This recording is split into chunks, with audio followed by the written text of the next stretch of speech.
Well, it made me like Hitchcock a lot more.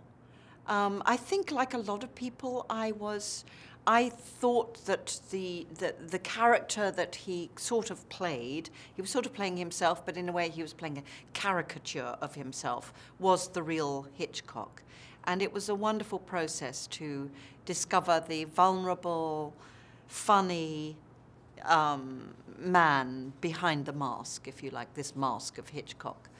And obviously to discover this wonderful partnership, marriage relationship that he had.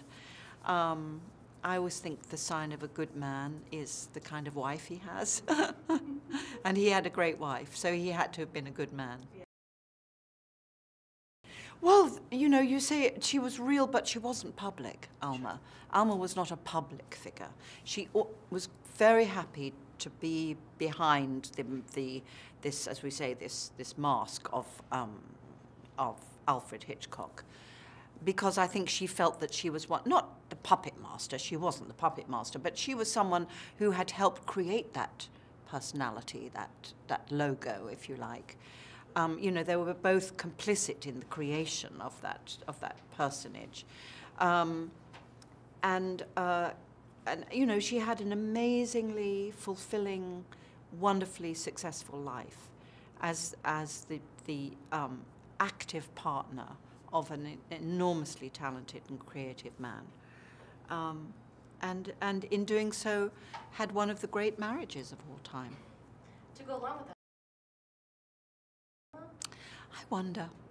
I think not, because I think quite apart from her hands-on collaboration, I think just the fact that he came home to a stable family life gave him, he might have spiraled off in some direction. I think she gave him, you know, the real anchor.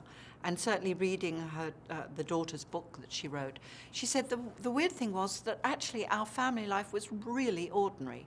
You know, Dad would come home at 6 o'clock. He never would stay late. You know, he'd finish filming. He'd come home at 6. Mum would have cooked dinner. We'd sit down and have dinner together. You know, he'd crack a few jokes. We'd all laugh, you know.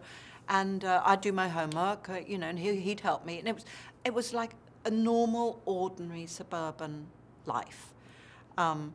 Which you just don't expect with Hitchcock. I mean, I think it was full of humor, and I know he had a very sort of extreme and quite black sense of humor, so I'm sure there were a lot of funny moments like that. But she describes a very, you know, normal family life, and I think the fact that he could come back, he loved home. He loved his lovely house, he loved his pets, he loved the garden, he loved the fact he had a meal waiting for him when he came. He loved home. You know, he didn't want to go off to nightclubs or, you know, swan around Hollywood being the big director. He had no interest in that at all. He just wanted to be at home with Alma, with Patricia and the dogs, and, you know, plan the next move.